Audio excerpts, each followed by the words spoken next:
CGP Angkatan 9 dari Kabupaten Lampung Selatan akan mempraktikkan praktek coaching. Saya Evi Kristianingsih sebagai coaching. Dan saya Yunita Sari sebagai coach. Dan saya Hani Urofajriatun sebagai observer. Assalamualaikum warahmatullahi wabarakatuh. Waalaikumsalam. Mana kabarnya Bu Yunita hari ini? Alhamdulillah cukup baik-baik saja Bu Hani. Bu Hani gimana kabarnya? Alhamdulillah kabar saya juga baik Bu.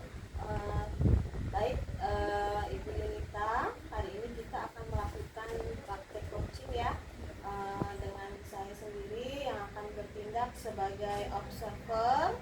Sebelumnya saya perkenalkan diri saya Ibu Hani Urofajriatun yang akan mengamati praktek coaching pada siang hari ini.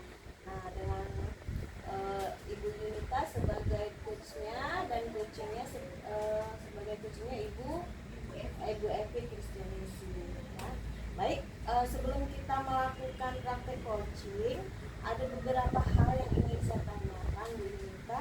Yang pertama yaitu bagaimana rubrik penilaian pada kegiatan coaching hari ini. Baik Ibu, untuk rubrik penilaiannya di sini saya pada saat melakukan proses coaching nanti yaitu menggunakan alur tirta, di mana alur tirta tersebut ada tujuan, identifikasi, rencana aksi dan tanggung jawab. Oke, baik. Jadi rubrik penilaiannya menggunakan tirta ya, Bu ya. Nah, kemudian pertanyaan yang kedua, Bu Yunita, kompetensi coaching apa yang akan Ibu lakukan atau Ibu kembangkan oleh Bu Yunita pada hari ini? Nanti pada saat proses coaching itu ada salah satu kompetensi yang ingin saya kembangkan Bu, yaitu kompetensi kehadiran penuh atau mindfulness. Kehadiran penuh ya, Bu ya. Kemudian pertanyaan yang ketiga, Bu, kompetensi mana yang secara spesifik dan aktif akan Ibu kembangkan pada sesi coaching hari ini? Ya, untuk kompetensi lebih spesifiknya Bu, itu nanti saya lebih berpusat di rencana aksinya Bu, dan juga atau bagaimana prosesnya dan berapa lamanya. Kemudian yang terakhir nih Bu, saya mau tanya ya, apakah indikator ketercapaian yang ingin dikembangkan pada coaching?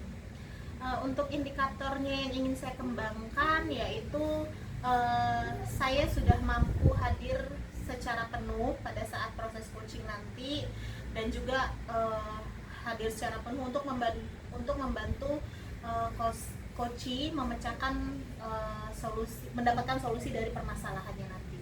Oke, baik Bu Yunita, mudah-mudahan nanti proses coachingnya berjalan dengan lancar ya, dan nanti saya minta izin untuk mendampingi atau memantau jalannya coaching yang akan dilakukan dengan si coachee. Baik, terima kasih untuk hari ini. Nanti saya akan hadir untuk mendampingi atau memantau jalannya coaching Bu ya. Ya, baik, terima kasih Bu Hani. Ya, sama-sama Bu Yunita. Oke, selamat siang Bu Evi. Bagaimana kabarnya Bu Evi? Iya Bu, selamat siang Bu Yunita. Aku capek Bu. Wah, ada hal apa nih yang membuat Bu Evi lesu sampai lemes begini? Mungkin kita bisa sharing ya Bu ya di sesi coaching kali ini. Iya Bu, kayaknya saya agak kesulitan bagi waktu di beberapa kegiatan, jadi kayak kurang tidur gitu loh. Wah, begitu rupanya. Kita sharing saja ya Bu ya tentang masalah yang sedang Bu Evi hadapi kali ini. Iya sih. Nah, Bu Evi, mungkin boleh Bu Evi ceritakan bagaimana perasaan Bu Evi saat ini? Ya Bu, jadi saat ini tuh saya merasakan bahwa waktu yang saya punya itu Bu, 24 jam itu kurang gitu Bu. Kadang-kadang saya merasa kayak lelah sekali, kayak karena kurang istirahat itu gitu Pak. Oh gitu ya Bu ya. Kira-kira apa sih Bu yang membuat Ibu merasa kekurangan waktu? Apa ya Bu ya, mungkin karena banyak kegiatan mungkin ya Bu ya. Nah sekarang ini kan saya sedang mengikuti program kerja Bu ya, karena banyak tugasnya. Terus juga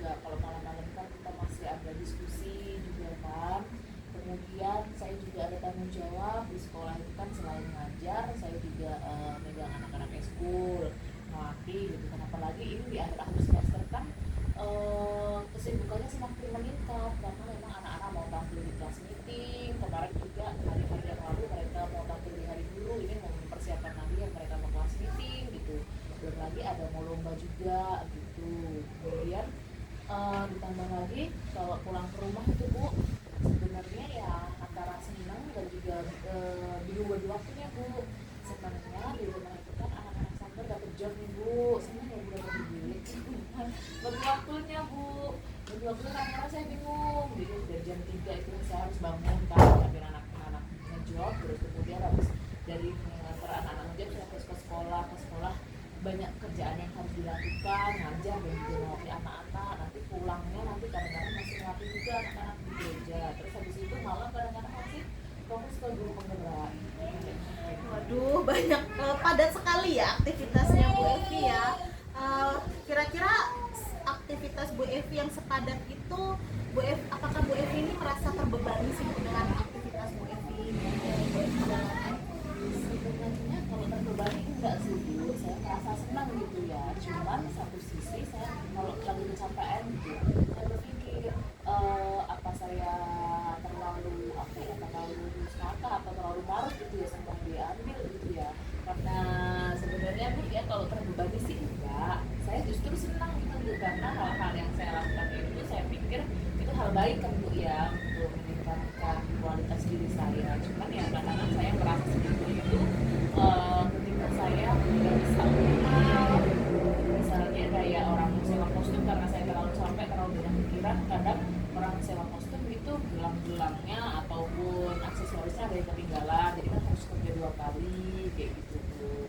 Oke, Bu Evi tadi sudah menceritakan ya dari semua permasalahan Bu Evi, yang mulai dari kegiatan Bu Evi dari awal sampai malam hari yang harus menugaskan untuk mengikuti pendidikan guru penggerak juga. Jadi tadi dari cerita Bu Evi tidak merasa terbebani, hanya saja Bu Evi merasa takut kurang optimal ya Bu ya, untuk dalam menjalankan salah satu tugasnya Bu Evi tadi. Nah sekarang ini kira-kira nih menurut Bu Evi, langkah apa sih yang akan Ibu lakukan untuk mengatasi masalah tersebut? Kayaknya sih Bu ya, berdasarkan apa yang sudah saya alami, mungkin saya perlu banget nih Bu buat skala prioritas gitu kan. Apa yang memang harus dikerjakan duluan gitu kan, biar nggak terganggu sama yang lain. Nanti baru apa yang duluan, nanti setelah itu apa lagi yang dikerjakan. Mungkin dibuat kayak schedule-nya gitu Bu ya. Bagus sekali tuh Bu Evi untuk rencananya, saya setuju sekali. Kira-kira ada rencana lain nggak Bu Evi yang bisa Bu Evi lakukan untuk kira-kira mengurangi beban Ibu atau membantu Ibu lah untuk memaksimalkan kegiatan Ibu? Apa yang selain itu, oh mungkin ini ya Bu ya, saya bisa minta tolong anak-anak sanggar yang saya percaya ya, mungkin kalau ada job atau ada orang yang mau sewa kostum, bisa minta tolong dia untuk handle gitu. Mungkin itu sangat membantu sih kayaknya Bu. Ini solusinya sangat ini sekali ya Bu ya, sangat inspiratif sekali. Mungkin Bu Evi kan sudah menceritakan dari awal nih permasalahan Bu Evi yang Bu Evi hadapi, terus juga tadi Bu Evi sudah menemukan, udah ketemu nih solusinya seperti apa. Tadi juga alternatif dari Bu Evi juga, Ibu Evi juga sudah menyiapkan juga alternatifnya seperti apa. Kira-kira kapan nih Bu Evi mau mulai melaksanakannya? Sepertinya lebih cepat lebih bagus ya Bu ya, biar saya bisa istirahat agak lama gitu ya, biar stamina saya kembali normal gitu. Mungkin nanti malam dah saya hubungin anak sanggar yang saya percaya, kemudian habis itu baru saya buat schedule berdasarkan skala prioritas kegiatan saya. Itu mungkin ya Bu ya. Oke, baik Bu Evi, luar biasa sekali ya Bu Evi ya. Selamat berjuang, semoga nanti tidak ada kendala dan lancar sampai selesai kegiatannya, dan juga semoga nanti dimudahkan untuk mendidik anak-anak, kemudian dimudahkan untuk menyelesaikan permasalahan. Iya, siap Ibu, makasih ya Bu Yunita. Saya jadi agak lega nih, bisa ketemu solusi gitu. Tadinya saya mikir aduh gimana, tapi sekarang sudah ada solusinya. Makasih Bu Yunita. Sama-sama. Assalamualaikum warahmatullahi wabarakatuh. Waalaikumsalam warahmatullahi wabarakatuh.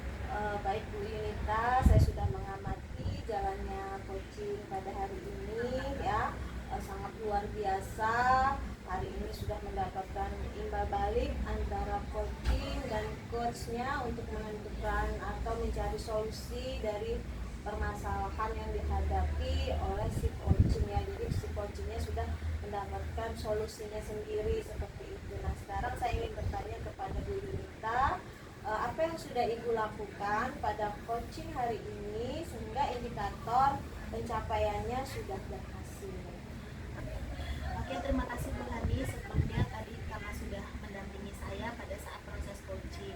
Untuk menjawab pertanyaan Bu Hani tadi, yang pertama saya sudah melakukan proses coaching sesuai dengan alur Tirta, yaitu ada tujuan, identifikasi, rencana aksi dan tanggung jawab. Kemudian selanjutnya saya juga sudah melakukan untuk kehadiran penuh pada saat proses coaching. Dan saya juga lebih menekankan pada rencana aksinya Bu tadi, karena kan pada saat proses coaching tadi saya lebih menekankan di rencana aksi dan juga prosesnya berapa lama jangka waktu itu yang akan dilakukan oleh si coach nanti pada saat ini dilakukan. Oke, baik ya. Jadi menyampaikan catatan saya di sini si coach itu sudah menentukan tujuannya ya, kemudian sudah dapat mengidentifikasi, kemudian memunculkan pertanyaan yang penting dan memunculkan komitmen dan menemukan solusi ya. Nah kemudian yang ingin saya tanyakan lagi, kompetensi apa yang akan dikembangkan oleh kita? Untuk selanjutnya Bu, kompetensi yang ingin saya kembangkan sesudah dari sesi ini, mungkin saya bisa lebih memahami lagi, mendalami lagi proses coaching, yaitu menggunakan alur Tirta, agar nanti proses coaching yang akan saya lakukan selanjutnya itu bisa hasilnya bisa jauh lebih baik lagi dari hari ini. Baik, terima kasih untuk hari ini. Semoga kita sebagai pendidik bisa dapat meningkatkan komitmen kita dan kualitas kita dalam mendidik ya, dan tidak hanya itu saja, dan juga bisa mengimbaskan kepada teman-teman kita yang lain sehingga kita bisa mempraktekkan praktek coaching sesuai dengan alur kita. Baik Bu Yunita, terima kasih untuk hari ini. Sampai ketemu di pertemuan yang akan datang ya Bu ya. Terima kasih Bu Yunita. Terima kasih juga Bu Hani.